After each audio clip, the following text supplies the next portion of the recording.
For lesson 3, we are going to get into images and links. So this is actually a huge week in this class. And probably the biggest problem that people have is the fact that everything is case sensitive. So file and folder names are case sensitive when they are online. Um, so sometimes when people look at their pages offline, they work. And then they go to look at them online and the pictures aren't there and the links don't work. That is because once they're online, they are case sensitive. So I did create a video of very common problems that students have and how to fix them. And obviously, if you have problems that you can't figure out, you can email me and I will let you know what the problem is. But if you do everything in like lowercase with no spaces, um, you should be okay. So usually, typos and the upper lowercase thing are what get people. As far as the readings go, you're going to go through the web-based readings. And so we have readings on images and links. And the online site that we use for image editing is called Lunapic. So I did include some links to Lunapic. You'll see in the textbook assignment that we actually go out and use Lunapic, and information on using Lunapic is also in the lecture demo. But I included these links for you guys as resource links.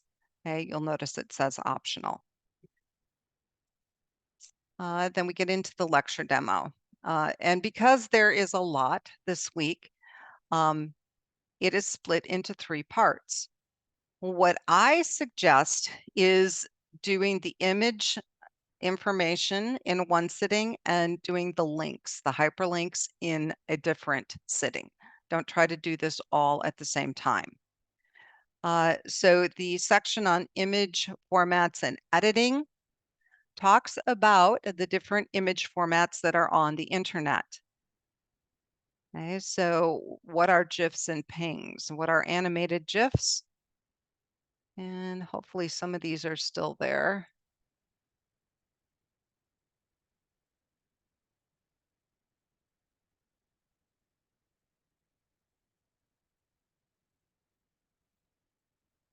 So you can kind of see what those are.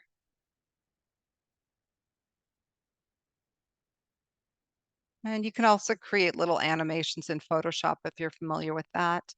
JPEG files is what we'd normally be using, or PNG. Those are the 2 most common that we would use in our web pages. So it kind of describes those. And then, when do you use the different formats? SVG graphics, that was new in HTML5. Those are line-based graphics, which makes them kind of nice because when you enlarge them, they don't get fuzzy, so they don't lose any resolution because they're based on lines and mathematics. So you can actually code SVG graphics. And then there is a free program that you could try out that will convert a drawing into HTML5 SVG graphics. Okay, and so I have a link to that. And so this is just kind of extra additional stuff that, we aren't not going to cover in this class because we don't have enough time, but I did include it in case it's something that you wanted to investigate on your own. As far as preparing graphics for the web, we do get into some very basic photo editing, how to resample, and that typically is done to make an image smaller, how to crop, which also makes an image smaller because you're cutting out the portions that you don't want to keep, and then how to adjust color. Okay, and so we go through how to do each of these things. Okay, and so the graphic examples here are from Lunapic. I do have a link. This is called a cheat sheet. It's very small, but if you zoom in, it does give you the size that you need for all these different types of social media. What are they looking for a cover photo in Facebook? Okay, on a news feed, how big should an image be? On Twitter, in Steam. Okay, so you can kind of see what different sizes are recommended. Okay, so that is all image formats and editing. Then we get into the HTML for images. So now that you know how to prepare the image, we can actually put the image in the page, and that is what HTML for images does. And there's really only one tag that we're dealing with. It's an image tag. And it's got a couple required attributes: source, which is the name of the image file, and alt, which is alternative text. So if a visually impaired person cannot see the image, alternative text tells that person what the image displays.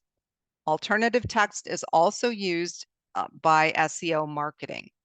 Uh, you try to put your keywords in the alternative text.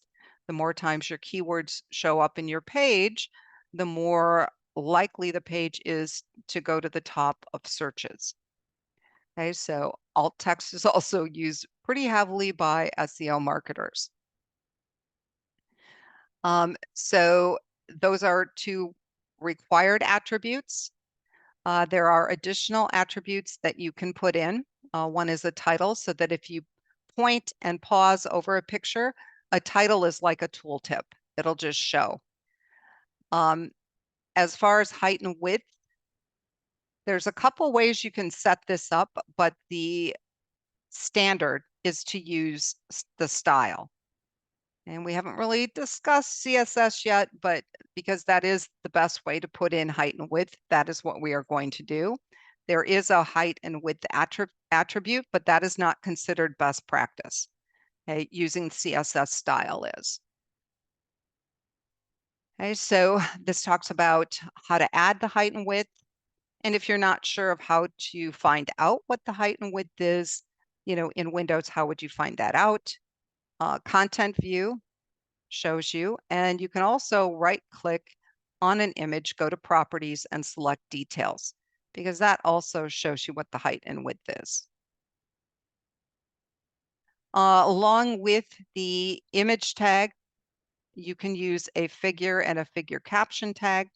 If you were to use that, the figure tag goes around the image. Okay, and the figure caption would go inside figure and below the image.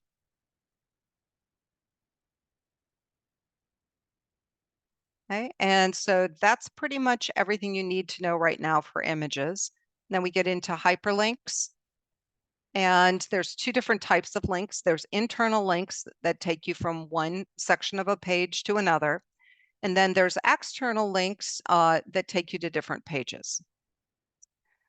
For external links, we have something called a relative link, and we have something called an absolute link.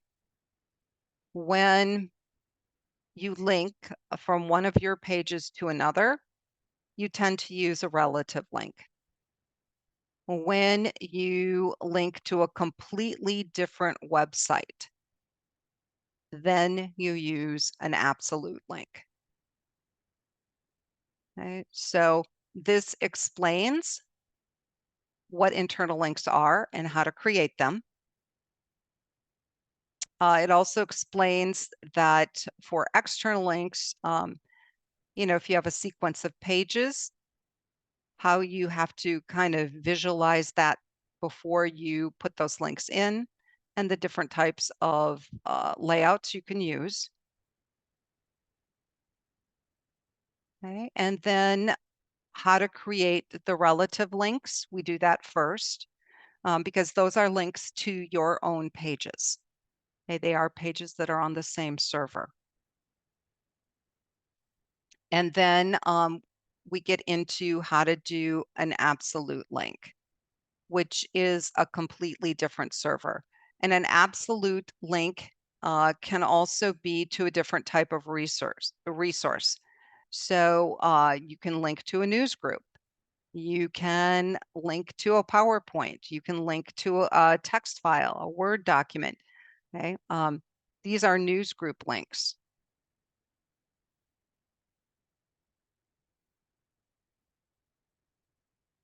Okay. And here's the link that I used. This is a PowerPoint link, and it's probably going to download. Yep. Obviously, in order to see that, I need to have PowerPoint installed. This is a text document, which can be opened right up on the web, ends in text. This is a link to a WordPress site, Pinterest. Okay, but you can see that on a absolute link, it is the full web address. Okay, also we talk about how to do email links. These are not ideal because most people are using Gmail and Yahoo and that type of thing. And email links are looking for a client program. So it's a program that's installed on your computer. And that's not what I use for email. So when I click on this, it's actually going to try to open up a program that does not exist. So we don't do a whole lot with email links, but I believe there is a question on your certification about them. So you do need to know what they are and how to set them up. Okay. We get into finally how to do comments, which I use quite often because you can comment out sections of your code without deleting it. Okay. So you start the comment like this, then anything that is after that is considered a comment. And this is how you end a comment. So all of this code is considered to be a comment.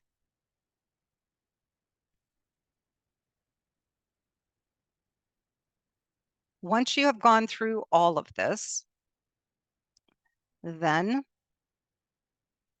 you can work on the assignment. Now you'll notice that I do have some optional information in here. With FileZilla, some people want to know how to save their login information to reuse it. Like you should be able to hit Quick Connect and, use that. But you can also create something like this, where you can now select, you'll notice I have all my courses in here, but I could select the course, key in my password,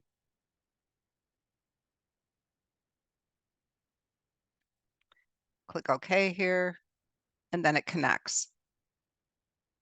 Okay, so these articles show you how to set that up. Okay, so here's a video that shows you, and the article explains. That gets me into the assignments. So the first assignment is a textbook assignment. And then the second one is the lab assignment. Now you'll notice, because this is what I would consider to be a heavier week, we do not have a discussion, we do not have a quiz, we just have the assignments. And because you're working with graphics, I do have resources here. These are basically places that I go to find graphics. So they're royalty free. You don't want to get into the sponsored ones because you have to pay for those. But you can get down here and there's beautiful royalty free graphics that you can use in your pages. Right? And you can download them, and they have different sizes you can pick from. I think if you pick the largest size, then you may have to log in. I usually don't pick the largest size because that takes up space on the server. Okay, so this size or the one smaller is perfect for a web page.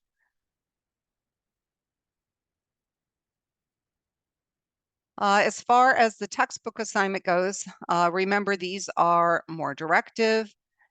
So you'll be directed to create the folders.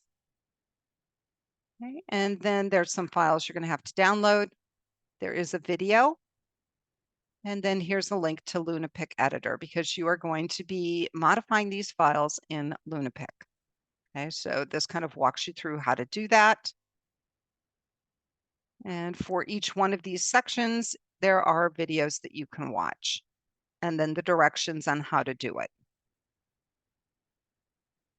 So you're going to modify those files, and then you are going to download this web page, and you're going to be adding those pictures to it. So I've got a couple pictures I'm giving you that you're going to download, and then you will be adding the code for the different pictures. Okay, so this is your image tag, and then you're also going to be adding links. Okay, here's another one. You're going to download the web page, and you're going to download some graphics, and then you're going to put it together. So we're focusing on the images here, and we're also focusing on creating links. Okay, so here's the section in the footer where you're going to be adding some links. This one is giving you practice with internal links. So again, I'm going to download a page and a graphic, and then you're going to create your targets, and then you'll be adding those internal links. And then once everything is done, you'll transfer it to the web, and this is how you're going to be graded. Then we get into the lab assignment. And you will be creating your own page. And here is an example that is similar to what you are going to create. Okay, so I've got 3 royalty-free pictures, and you can see that I just kind of retrieved the text and cited it. Okay, and then if you click, it goes to the web optimized image. So I've got a thumbnail going to the web optimized. And you're going to do the same thing. So you're going to pick 3 pictures, kind of a theme, and it can be whatever you want. And you're going to be basically creating the same kind of page. Okay, and here's my code that I used. So you can kind of see how I did that. You will be doing something similar. Then you will be updating your assignment page with links. So at this point, we have lesson 1 or lesson 2 and lesson 3, and we've got text, but they are not links. And so you are going to be converting those into actual links on your assignment page. Then you're going to be adding a graphic to your assignment page. And you can go to any of those royalty-free sites and grab a graphic from those. Or you can go to this free PowerPoint background site and download from there. And there's a YouTube video that I created that kind of shows you how to do this. But the thing that's really nice about these is that they are light enough that you can put text on them. Okay, so here is the graphic, and you can save the image as, and you'd be able to put that in your page if this is the one that you liked. Okay, otherwise you can go to any of these resources and download pages from there as well. Because you guys don't know a lot of CSS yet, you may not like how it looks. You may want to lighten up your background graphic so that you can see your text. We will be covering CSS next week, so you'll be able to change the color of your text. But for right now, I would try to pick something that is a little lighter, or if you pick a photo and it's darker, you certainly can go into LunaPic and adjust the transparency. So I go through both options. I go through the free PowerPoint background, which is going to be lighter, and also how to find an actual photograph and lighten it a little bit in LunaPic. Then how do you add that to your assignment page? Well, here is the CSS that you need to do that, and we'll be learning more about that next week. Right, but that's an example of what it should look like. And then you'll transfer the page to the web. So if you have problems this week, please ask for help. Let me know. I do anticipate that some people are going to have problems. I would anticipate that some of you, the images might not show up, or you may have some issues with your links not working. That is part of learning how to do this.